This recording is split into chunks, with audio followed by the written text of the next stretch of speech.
Yesterday, the worst-kept secret in the NFL was finally revealed. A.J. Brown traded to the Patriots for a first-rounder in 2028 and a fifth-rounder this year.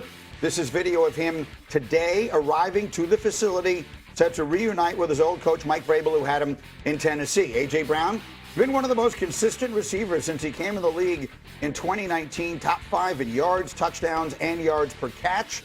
The only players with more yards since he was drafted are Justin Jefferson, Devontae Adams, and Tyreek Hill. So at a time when I think the perception was he's maybe on the decline, or at least he wasn't fitting into that offense and everything was bad, his numbers were still, by normal human standards, very good. So, Schefty, you told us this was a foregone conclusion, and now it's happened. Well, what's interesting here, to tie it all together, is if we go back to the start of the offseason, the two teams that were most in on A.J. Brown were the New England Patriots and the Los Angeles Rams. And at one point in time, the Rams were seriously considering making a deal for A.J. Brown, and they thought about it and ultimately, in the end, decided not to move forward with that particular deal.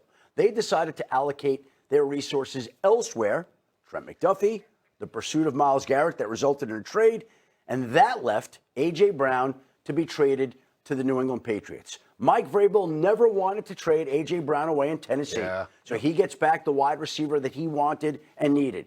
The Eagles get back 2 picks, but the hidden value of the deal is that it also frees up about $30 million for the Philadelphia Eagles. So everybody says only 2 first-round picks for a player who's put up as good a numbers as Jamar Chase over the last 4 years. Yeah, but the Eagles also get to spend $30+ million and make trades like the one they did on the second night of the draft for Jonathan Grenard, which wouldn't have been possible if they didn't know that they were trading A.J. Brown to the Patriots. I'd also say, you don't get the sense, talking to sources around the league, that the Eagles were doing flips over this. Like, this was a tough trade. They loved A.J. Brown, and there was a lot of people in that building who love A.J. Brown.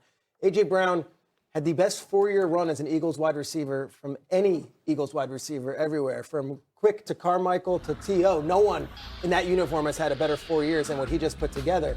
They also paid him the most guaranteed money in an extension any receiver had ever gotten in NFL history 18 months ago. So this is talking about a major 180 from where they were with A.J. Brown before the start of last season. Things went south, and the Patriots are the benefactors here, and they get a 28-year-old player who I would hope is now motivated, inspired, and can wear the leadership cap in a young wide receivers room that was missing that last year. Candidly, Stephon Diggs did a wonderful job. But after Diggs, there wasn't that voice, and the hope is he could be the alpha. The Patriots, of course, they're doing flips right now. They think they got themselves a 1A in an offseason where it looked like there weren't many 1As available. So let's do math here, J-Mac. The New England Patriots plus A.J. Brown equal what? AFC contenders. Right back in that conversation where a year ago this time we were not talking about the New England Patriots as even playoff contenders. I think this, from their perspective, you talk about A.J. Brown and what you're pairing him with and the offense he's walking into. Offensive coordinator Josh McDaniels has done wonders when he's had a superstar wide receiver. And I think that makes the difference in this trade. You look at Josh McDaniels when he got Randy Moss in his first year as a New England Patriot. He absolutely went off. The first year he was with Brandon Marshall, Wes Walker, all of these guys. These are huge names that you see the Devontae Adams. It wasn't a ton of success with the Raiders, but you know you're going to get targets and you're going to get production. So don't look at A.J. Brown's numbers from this past season. Look at what the potential is going to be in an offense where he's going to get the football and opportunities to make plays. I think this changes a ton for New England, where their schedule is going to be a lot harder this season. They've gotten a lot better this offseason. By the way, that's an outstanding graphic, which should give you an idea if you're thinking about fantasy thoughts or anything like that. A.J. Brown may be set up for, and Schefty is always thinking fantasy. A.J. Brown potentially set up for a huge year. But the 23 touchdowns for Randy also just really jump off the page. That was the first thing I looked at. Right there in New England. Yes. So with McDaniels and back in New England, and now here's A.J. Brown back in New England. And he's not Randy Moss, but he's awfully good, and he's not as old as people think he is. How good a marriage do you think this is going to be? What does this make the Patriots? I agree with J-Mac. I think the Patriots, they're going to be one of the contenders in the AFC. So much has been talked about this offseason, coming off of that bad Super Bowl loss against the Seattle Seahawks, where they got dominated, that the Patriots are, bound for quote-unquote regression. Right. We're bound for regression because they're playing the first-place schedule.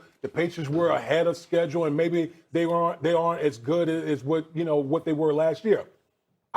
When you bring up a 1A alpha and A.J. Brown, look at what the wonders that he'll be able to do for that offense. And, oh, by the way, I think Dan Orlovsky mentioned that Patriots wide receiver room may be the best in the league. Like, it is deep. And so they have a ton of weapons. Cincinnati? They got a lot of weapons in there. They've got like 5, 6 I'm saying deep. They are pretty deep at wide receiver. You bring up the schedule. They are, per Elias, the first team to lose a Super Bowl that will open the next year against 4 straight playoff teams. It is a tough schedule. There are their first opponents starting week 1 at Seattle, home for Pittsburgh, at Jacksonville, at Buffalo. There's the potential that could be a slow start, and that's always a tough start. I tell you, and Buffalo, they didn't win the division last year, but I have to think Buffalo is frothing at the mouth watching everyone say how the Patriots are going to run this thing back. Okay, so we are just getting rolling. I want to tell you what I've learned about this trade, what I've heard from players about this trade, and what I've seen with my own eyes in terms of the team's receiving core. So what I've learned about this trade, the background, Mike Vrabel, having coached A.J. Brown for 3 years in Tennessee, a big part of this in leading to the conviction to give up the first-round pick in 2028. That's a significant chip. What I've heard from players, Laura, we've talked about this for months, the possibility. They are excited. Just last night, starting running back Ramondre Stevenson telling reporters, I think this would do a lot for us. So they've been anticipating this trade. And then I want to tell you what I saw at practice. The last time we laid eyes on this team on the field last week, I watched those wide receivers. And last year, when you watched them, you saw Stephon Diggs leading them through the wide receiver drills. It was that alpha presence. I didn't see that type of presence with the group last week. Tomorrow, we're going to be here. Can you imagine the scene, Laura? All the reporters, A.J. Brown probably going to be here. I don't know if they'll practice, but that alpha is going to be back in that wide receiver room based on what I saw last week. All right, Mike, paint the picture. You got me all excited for Pat's practice tomorrow and what's going to happen there. By the way, all the coverage will be right here on ESPN. You can count on that. Thanks so much to Mike Reese. We appreciate you. Exciting times for the Patriots. Let's spend some time on the Eagles side of this, right? They'll need to replace a player in Brown. I'm not sure you can actually replace him. He accounted for 33% of their receiving yards in the last 4 seasons. That's the highest for any player in the NFL. And since Brown arrived in 2022, Jalen Hurts has thrown 98 touchdowns, including the playoffs, and 87 of them have come with Brown on the field. It's well documented that maybe their chemistry had unraveled a little bit, but let's dive into this on the Eagles side of things. Marcus, regardless of what they got back in return, the Eagles are moving on from their top wideout. There's no other way to look at it. How should they feel about that offense now heading into the season without Brown? Well, regardless of if A.J. was there, Boogie, this offense was going to have to, come along, and they were going to have to do things differently. And Jalen Hurts was going to have to step outside of his comfort zone and do some things at quarterback play-wise that he doesn't do a lot. And that's throw with anticipation, middle of the field, try to attack people in areas that were available to them. The Philadelphia Eagles will be fine. I don't want to get on television today because A.J. Brown is gone and act like Howie Roseman is not still the general manager in Philadelphia. I've applauded and talked about how well Howie has done his job, and I think this team will be fine. What it does, and I know we'll talk about it ad nauseum as we get closer and closer to the season, it puts an onus on Jalen Hurts. It puts an onus on him not only to play at a high level, but for this team to win as well and figure out who that new go-to weapon will be. Now, I assume it will be Devontae Smith. I think he has all of the requisite tools to be that guy at wide receiver. You see what they did in the draft with Mekhi Lemon out of USC. I like Stowers a lot out of Vanderbilt, the tight end. He may turn out to be a weapon for them, and we see what they've done. But don't get it twisted. A.J. Brown being a New England Patriot is going to put an onus on Jalen Hurts like he's never had before, and I think Jalen is going to respond based on what I know about him. If A.J. Brown was leaving and the Eagles' offense was staying the same, I would feel very bad about his departure because this offense over the last few years, and especially last year, I think it was really just about asking the receivers to play ISO ball and win, right? we're going to see a transformation. Everything they've done this offseason points to the fact that it's going to be very, very different. Frankly, a lot more like Green Bay, which is where their new offensive coordinator, Sean Mannion, comes from.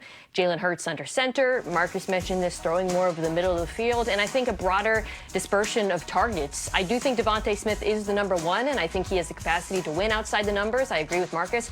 But I also think the share is going to be more evenly distributed. And I think while, yes, there is more pressure on Hurts, I do think this scheme will alleviate some of that pressure because instead of asking the quarterback and the receiver to win on every play, the scheme will also win on every play in a way that we see amongst the best offenses around the league.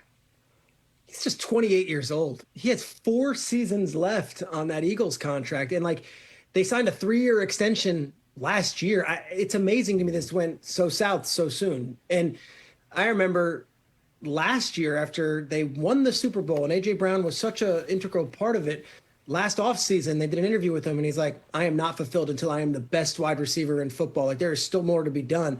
And then you come down this 12-month road of like, you know, being on the Twitch stream, not talking to the media the final month of the year.